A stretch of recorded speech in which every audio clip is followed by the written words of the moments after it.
Welcome back to Sports for Real, and today is the day everybody's been waiting on, the college football playoffs, even more so than the end of the year, the New Year's weekend.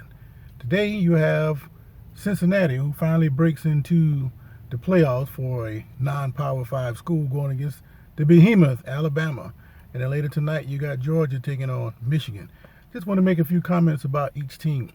Cincinnati, in all fairness, I don't think the NCAA really wanted them in the playoffs, but they did earn their way, and the deciding factor was them being able to beat Notre Dame.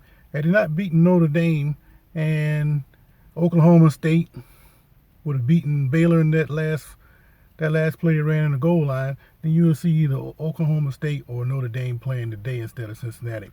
NCAA doesn't really want them there, and if things go to order, you'll see why. Because what's going to happen is more than likely Alabama's going to pull away late.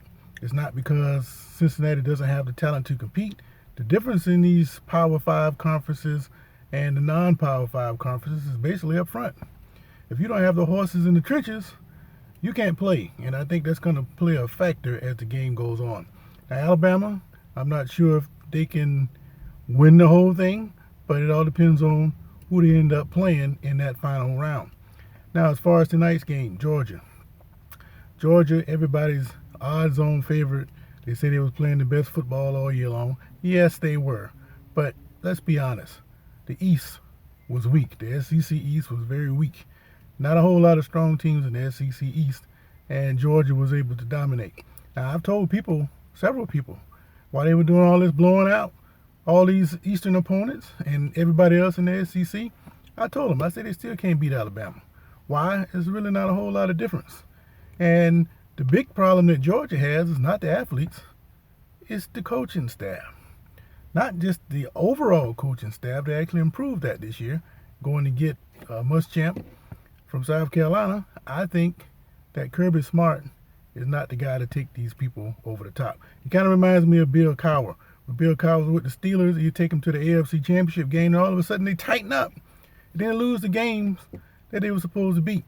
They managed to get through once.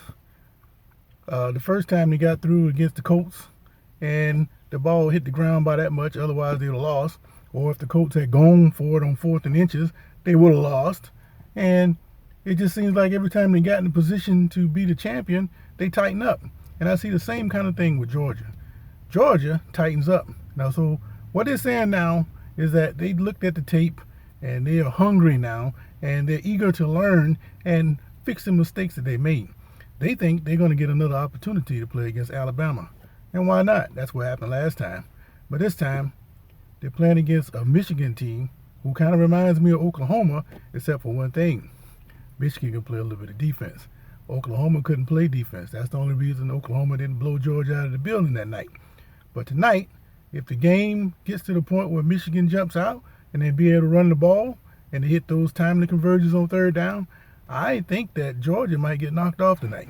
So in my mind, I'm picking Alabama to whip Cincinnati, and I think Georgia is going to lose to Michigan, and we're going to have that Michigan, Alabama, or should I say, the Saban-Harbaugh conflict is finally going to be settled on the field from all that garbage they had about the recruiting thing a couple years ago.